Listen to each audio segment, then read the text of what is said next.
on North 25th Street. A man named Tracy Edwards reported that someone pulled a knife on him. Standard domestic dispute. They'd handled 100 of them. When the officers knock, a soft-spoken man in his early 30s opens the door. He's polite, cooperative, invites them inside to prove everything is fine. His name is Jeffrey Dahmer. What the officers find inside that apartment will become one of the most horrifying discoveries in American criminal history. In the bedroom, under bare fluorescent light, Polaroids are scattered across a table. Dozens of them. Young men in various states, unconscious, posed in death, dismembered. In the refrigerator, next to the food, are 3 human heads. In a 57-gallon drum in the corner, 3 torsos dissolving in acid. On a shelf, 2 human hearts preserved in formaldehyde. In a kettle on the stove, human hands and genitals. Jeffrey Dahmer had been killing for 13 years. 17 young men. And for much of that time, he wasn't hiding in some remote cabin or soundproof basement. He was living right here at 924 North 25th Street, apartment 213. Right next door to people who ate his sandwiches, who let him carry their groceries, who nodded at him in the hallway and thought nothing of it. When Jeffrey Dahmer's crimes came to light, America asked one question over and over. How could this happen? How could one man murder 17 people over 13 years and never get caught? The question assumed something comforting, that Dahmer was a master of deception, a genius of concealment, a monster so clever he could hide in plain sight. But the evidence tells a different story. Dahmer wasn't hiding. His neighbors complained constantly about the smell emanating from apartment 213. The stench was so overwhelming that residents would hold their breath walking past his door. They complained to the landlord, they complained to each other, some even complained to police. They heard power tools running at 2 in the morning. They saw him carrying heavy trash bags to the dumpster at odd hours. They watched him approach young men at bus stops and bring them home. Young men who were never seen again. One neighbor, a woman named Pamela Bass, who lived directly next door to Dahmer, became friendly with him. He gave her sandwiches. She ate them. And for years afterward, she lived with the possibility that she had consumed human flesh. "I have probably eaten someone's body part," Pamela Bass later said in the documentary The Jeffrey Dahmer Files. She wasn't being dramatic. She was stating a fact she'd learned to live with. This is the paradox at the heart of the Jeffrey Dahmer story. His neighbors were closer to his crimes than anyone except his victims. They smelled decomposition. They heard saws. They saw blood-stained sheets he carried to the laundromat. They watched him approach young men at bus stops and bring them home. Young men who were never seen again. And yet, when police finally entered that apartment, every single neighbor expressed the same emotion: shock. They couldn't believe it. They couldn't process it. The man next door, the quiet one, the one who kept to himself, the one who seemed so normal, had been committing atrocities behind a hollow core door. Criminologist Richard Tythcott observed something crucial about the Dahmer case. He noted that we want to believe serial killers are extraterrestrial, forces so alien, so outside human experience that we never have to face the possibility that the violence they commit is woven into the fabric of our culture. But Dahmer wasn't an alien. He was a product of a society that had already decided long before he ever killed that certain people's lives didn't warrant investigation when they ended. 17 victims. 17 human beings with names, faces, families, and futures. Anthony Sears, Raymond Smith, Eddie Smith, Ernest Miller, David Thomas, Curtis Strother, Errol Lindsay, Jeremiah Weinberger, Oliver Lacey, Joseph Braidholt, Konerak Sinthasomphone, Matt Turner, Stephen Hicks, Stephen Tiomi, James Dockstader, Richard Guerrero, and one victim whose name remains unknown. A man Dahmer encountered at a bus stop whose body was dissolved so completely that he was never identified. 17 names. But this documentary isn't about numbers. It's about the space between them. The 14 months when Dahmer lived at Oxford Apartments and killed 12 men while neighbors listened, complained, and ultimately did nothing that mattered. It's about Glenda Cleveland, the woman who tried to stop him and was ignored. It's about Pamela Bass, who accepted sandwiches from a killer and lived with the consequences. It's about the Milwaukee Police Department, who had a chance to stop Dahmer 2 months before his final arrest and handed a 14-year-old boy back to his murderer instead. This is the story of the killer who lived next door, and the neighbors who knew something was wrong but couldn't make anyone listen. In May 1990, Jeffrey Dahmer moved into apartment 213 of the Oxford Apartments. He was 29 years old. He'd been killing for 12 years. The Oxford Apartments weren't luxury housing. They were home to Milwaukee's working poor, its immigrants, its elderly on fixed incomes. The kind of building where people don't ask too many questions because they've learned that questions don't always lead to answers you want. Dahmer's apartment was a 1-bedroom unit on the building's north side. Rent, $300 a month. He'd moved there at his grandmother's request. She'd grown uncomfortable with his behavior at her house, where he'd already committed multiple murders and dismemberments. Catherine Dahmer never knew what her grandson was doing in her basement. She never knew that the strange smells, the late-night activity, the bags of garbage he carried out, all of it concealed the dismemberment of human beings. By the time Jeffrey moved out, 4 young men had died in her home without her ever realizing it. When Dahmer arrived at Oxford Apartments, he brought luggage. One piece of that luggage contained something peculiar: the scalp and genitals of his 5th victim, Anthony Sears, preserved and kept as souvenirs. Within a week of moving in, he killed again. Raymond Smith was 27 years old. In May 1990, shortly after Dahmer moved into apartment 213, Raymond became his 6th victim and the first to die inside the Oxford Apartments. The details of Raymond's death are known only from Dahmer's confession. He picked him up somewhere, a bus stop, a bar, a mall, the places where he found most of his victims, brought him home, drugged him, killed him, dissected him. And then, in the days that followed, Dahmer carried Raymond Smith's body parts to the dumpster in garbage bags. Did anyone notice? Did anyone see a man carrying bags that seemed too heavy, too oddly shaped, too suspiciously stained at odd hours in a residential dumpster? And why would they? In a working-class neighborhood, people carry garbage to dumpsters at all hours. In a city where rent eats half your paycheck, you don't make trouble for neighbors. You don't invite police into your building. You mind your business. The Chicago Tribune, reporting on the Dahmer case immediately after his arrest, identified a crucial factor in his ability to kill for so long. They wrote, "Some of the victims took 90-mile bus trips to a different city, to the home of a complete stranger, a foul-smelling, darkened apartment, missing the subtle signs of grave danger that would have alarmed others." But the article went deeper. It asked a question that cut to the heart of the Dahmer case. Is it because the victims of Dahmer and other serial killers live on the fringes of society, rejected so many times that they respond unquestioningly to anyone who pays attention to them? Raymond Smith, like most of Dahmer's victims, lived on the fringes. He was young, he was gay, he was poor. He moved through worlds that polite society preferred not to see.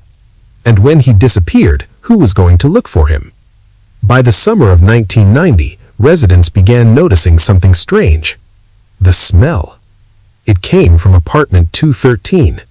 A sweet, sickening odor that got worse as the months passed. The kind of smell that made you gag when you walked past his door. The kind that seeped under doors and into neighboring apartments. Some neighbors thought it was garbage. Others thought he was cooking strange food. A few suspected something worse, but what could they do? Pamela Bass lived directly next door to Dahmer in apartment 214. She could hear everything: the TV, the conversations, the sounds of whatever was happening in there. Some neighbors were suspicious of Dahmer, and they even called the police a few times because of the smell complaints, records show. However, nothing was done about it. According to contemporary reporting, the complaints neighbors made weren't even about the smell of rotting flesh, they were about the smell of urine. Think about that. The decomposition of human bodies was so advanced, so overwhelming, that neighbors registered it as a plumbing problem. They were smelling death and calling it a maintenance issue. The neighbors knew, not consciously, not in a way they could articulate, but they knew something was wrong. They complained because they knew. They held their breath walking past his door because they knew. They watched him carry trash bags at odd hours because they knew. And yet, when police finally entered that apartment, every neighbor expressed shock. The human mind is remarkable at protecting itself from what it cannot bear to know. The neighbors of apartment 213 spent 14 months protecting themselves, and in doing so, they protected Jeffrey Dahmer too. If you've seen the Netflix series Monster, the Jeffrey Dahmer story, you know Glenda Cleveland. She's portrayed as Dahmer's next-door neighbor, a woman who repeatedly called police with concerns, who tried to stop him, who was ignored until it was too late. But like many details in dramatized true crime, the reality is both different and more complicated. Glenda Cleveland did not live next door to Jeffrey Dahmer. She never met him. She lived in the apartment building adjacent to the Oxford apartments, close enough to be a neighbor, far enough to never encounter him directly. What she did encounter, however, would change her life forever. On May 27, 1991, Glenda Cleveland's daughter, Sandra Smith, and her niece, Nicole Childress, were in the area near the Oxford apartments. What they saw would haunt them for the rest of their lives. A young boy, naked, bleeding, disoriented, was running through the streets. He was 14 years old. His name was Konerak Sinthasomphone, and he had just escaped from Jeffrey Dahmer's apartment. Konerak Sinthasomphone was 14 years old. He was Laotian American. He was small for his age. He was, by any measure, a child. On the night of May 27, 1991, Konerak was found wandering near the Oxford apartments. He was naked. He was bleeding from his rectum. He was drugged and disoriented, so incapacitated that he couldn't speak coherently or explain what had happened to him. Sandra Smith and Nicole Childress found him. They did what any decent person would do. They tried to help. They called the police. What happened next defies explanation. When officers arrived, they encountered Jeffrey Dahmer. He was calm. He was polite. He was convincing. Dahmer told the officers that Konerak was his 19-year-old lover. He explained that they'd been drinking together, had a lover's quarrel, and that the young man had run off in a drunken stupor. He showed them Polaroid photographs that, unknown to the officers, were of dismembered bodies, as proof that he and Konerak were in a relationship. The officers believed him. They looked at a naked, bleeding, drugged 14-year-old boy. They looked at a calm, articulate, normal-looking white man, and they decided the boy was lying. They returned Konerak Sinthasomphone to Jeffrey Dahmer. Dahmer thanked them, shook their hands, closed the door, and then he murdered Konerak Sinthasomphone. Sandra Smith and Nicole Childress went home that night and told Glenda Cleveland what they'd seen.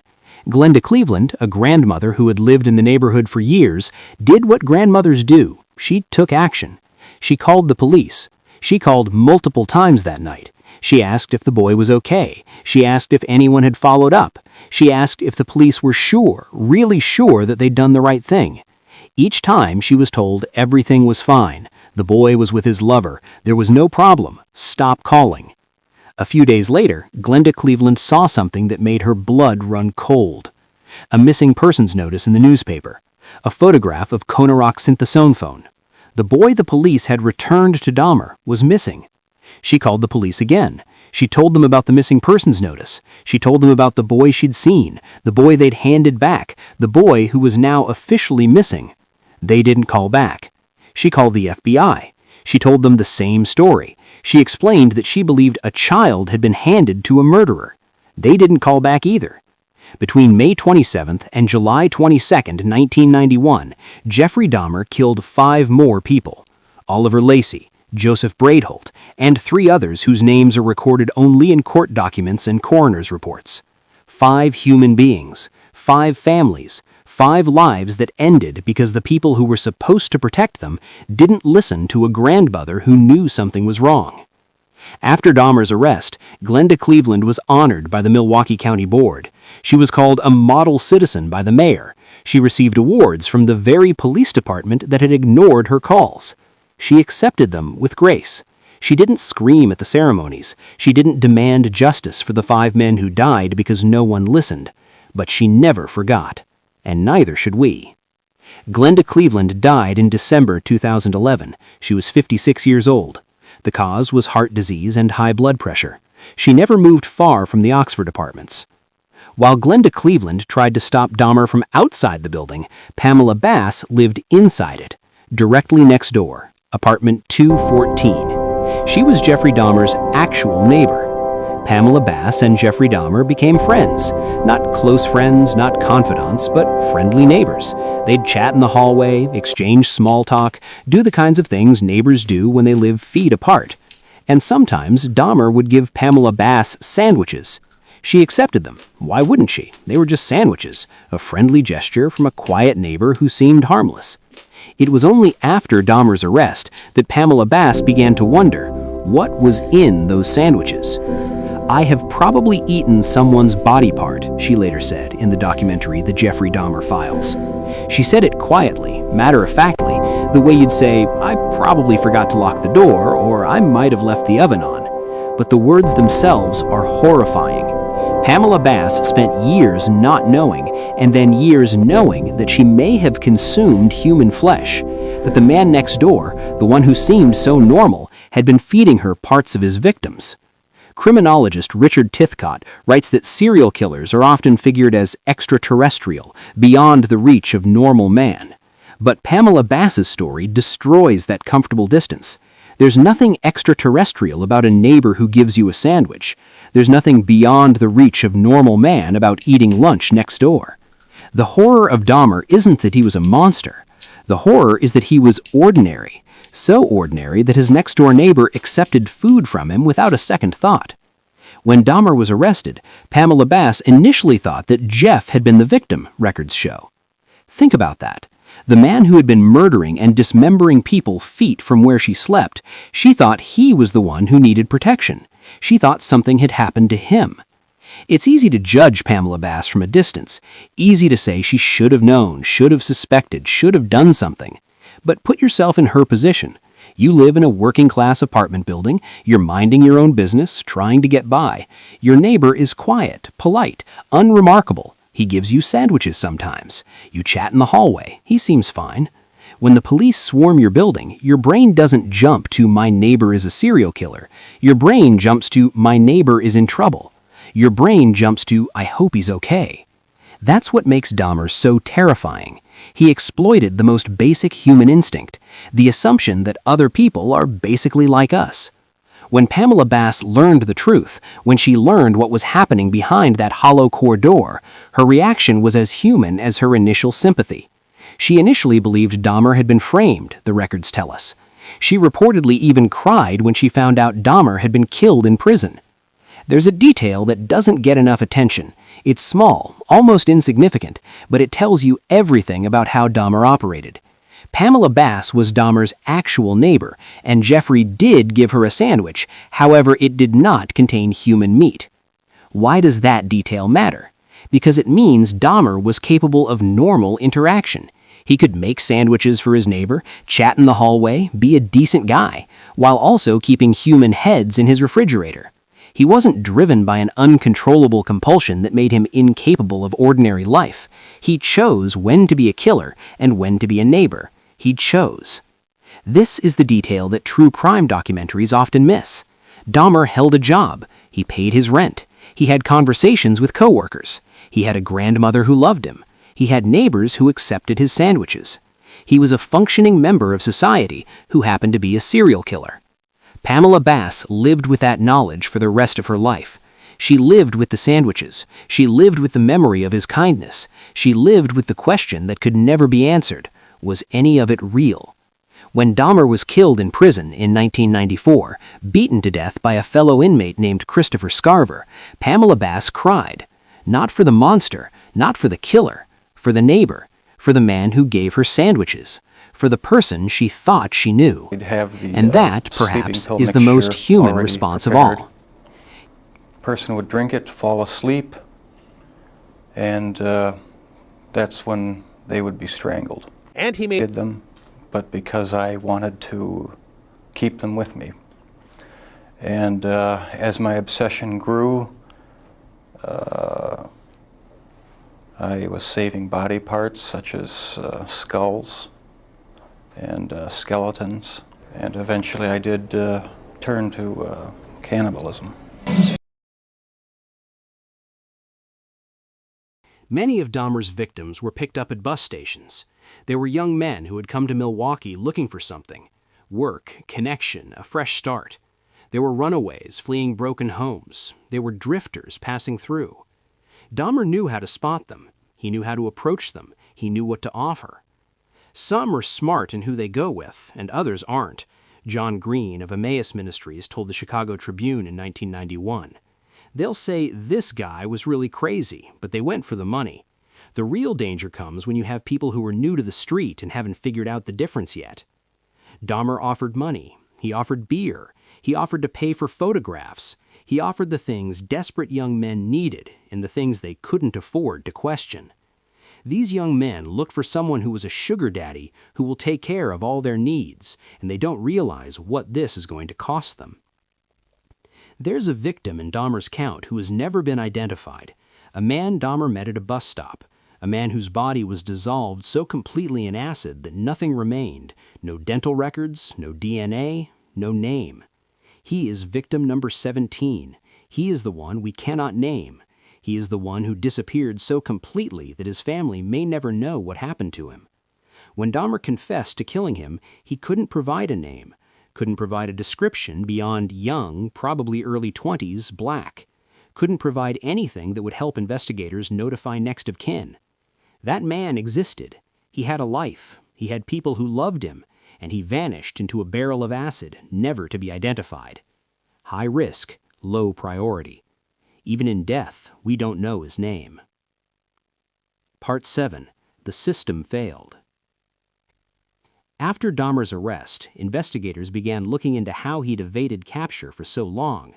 What they found was damning. In 1988, Dahmer had been convicted of sexually assaulting a 13-year-old Laotian boy. He'd been sentenced to 5 years probation. He was a registered sex offender. He was supposed to be monitored. Between 1988 and 1991, Dahmer killed 12 more people. The system knew about him. The system had him in its files. The system had the opportunity to watch him, to check on him, to intervene. The system did nothing. And then there was May 27th, the night officers handed Konerak back, the night Glenda Cleveland called and called and called. 3 officers were suspended. An investigation was launched. Hearings were held. None of the officers were charged with a crime. Officer John Bowserchek, one of the men who returned Konerak to Dahmer, later became president of the Milwaukee Police Association. He was elected by his fellow officers. He represented the men and women who served the city. He was never held accountable for the child he handed back. Jeffrey Dahmer killed 17 people over 13 years. He dismembered them. He preserved their body parts. In some cases, he ate them. He was a monster. There's no question about that. But the question we should be asking isn't, how could one man be so evil? The question is, how did we let him get away with it for so long? His neighbors knew something was wrong. They complained about the smell. They heard the power tools. They saw the strange behavior. They called the police. Glenda Cleveland knew something was wrong. She called the police repeatedly. She called the FBI. She tried everything in her power to save a child she'd never met. The police knew something was wrong.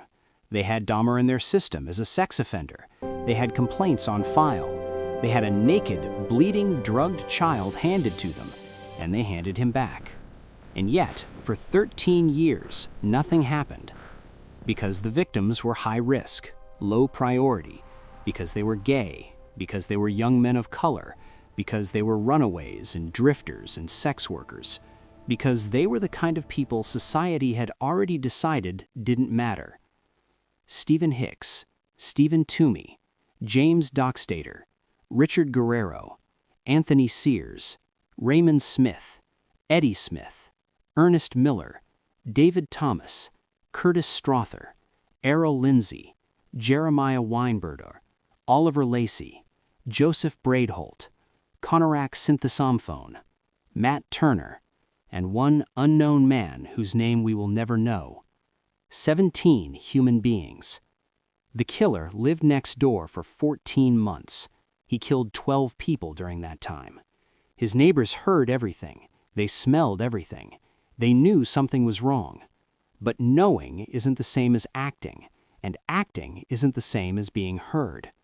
I wish I could say that it just left completely, but no, there are times when I still do have the old compulsions. I deserve death. On November 28, 1994, Jeffrey Dahmer was beaten to death by fellow inmate Christopher Scarver in the Columbia Correctional Institution gymnasium bathroom. Scarver used a metal bar from a weight room. Dahmer was pronounced dead an hour later. He was 34 years old.